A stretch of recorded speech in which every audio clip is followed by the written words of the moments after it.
You know, he had scholarship money that was supposed to go to needy students in the 2nd Congressional District. It went to his family. I mean, that's okay, ain't it? No. Come on. Get a man a break. He's been there 18 years.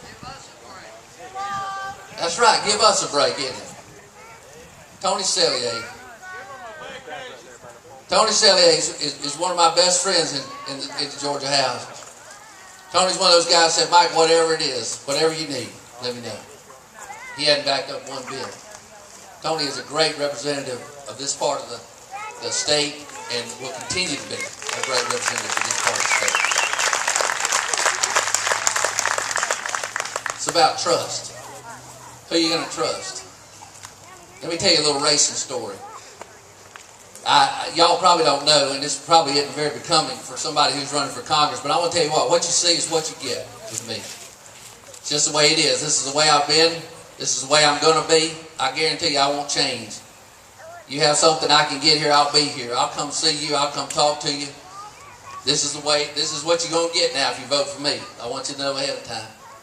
I drive a little old race car on Saturday nights over at Albany Motor Speedway. But I've been doing that for a while. And I don't know if you've ever been to a dirt track racing in southwest Georgia or in Georgia at all or in the southeast, but I want to tell you it's the closest you can get to redneck heaven. It is. It is a yes sir, yeehaw. But I tell you what, I go over there and have a good time. The other night I was in a race and you know, they say rubbing is racing. You know, how many of y'all watch NASCAR?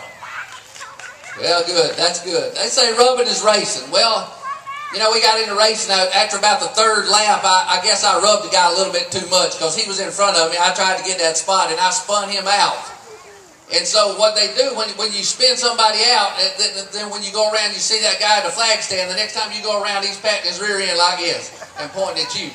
And you know what that means? It means you got to go to the back. So I went all the way. I was in 3rd place. I had to go all the way to the back. With about 10 laps to go, I'm running last in the field. And I just started trying to make my way back up to the front. On the 2nd lap, 2 laps to go, I passed the 2nd place guy. And I looked over there. I was right in front of the flag stand, and directly over there, a whole half a lap ahead of me, was the guy that was leading the race. And so when I went into 2nd place, I looked over there and saw him, and I thought, well, this race is over. I mean, we only got 2 laps to go, but this race is over. But I still just kept the hammer down and kept driving wide open. I don't know what happened with him. I don't know what he was doing, but all I know is that on the last lap, coming in out of turn 2, I got my fender inside of his. And as he's on the outside, and I'm on the inside, I start to pull up a little bit. And when I got to that place where we're going down the backstretch, where I saw him look over and see my front fender, and he knew that I was there, then from then on, it was Katie bar the door, let me tell you. Because it was a drag race, and it was a challenge. And the challenge was this: who is going to let off on that accelerator first? I made a decision right then.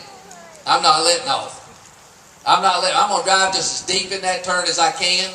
And if he's got the nerve to hang in there with me, then we're just going to see who bounces off the wall the best. But anyway, we got down there that turn, and the deeper we got in, the faster we were going. We got past that point where you know your mark is, where you need to start turning.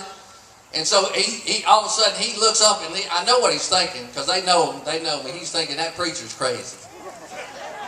And so as we got down into the turn and got too deep into the turn, he let off. And sure enough, when he let off, I shot ahead of him.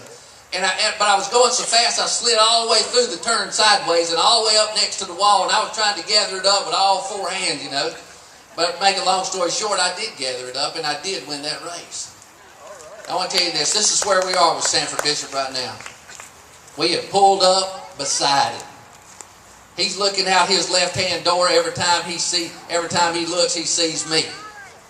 He's waking up at night, I think, sometimes, thinking about, man, where did this crazy preacher come from? Because let me tell you something. He's even insulted. He's insulted that I'd even run against him. He is. That's the way he makes me feel. That's what I think. He's insulted. But I want to tell you something. My foot is flat on the floor from now till November the 2nd, folks. And I want to tell you this.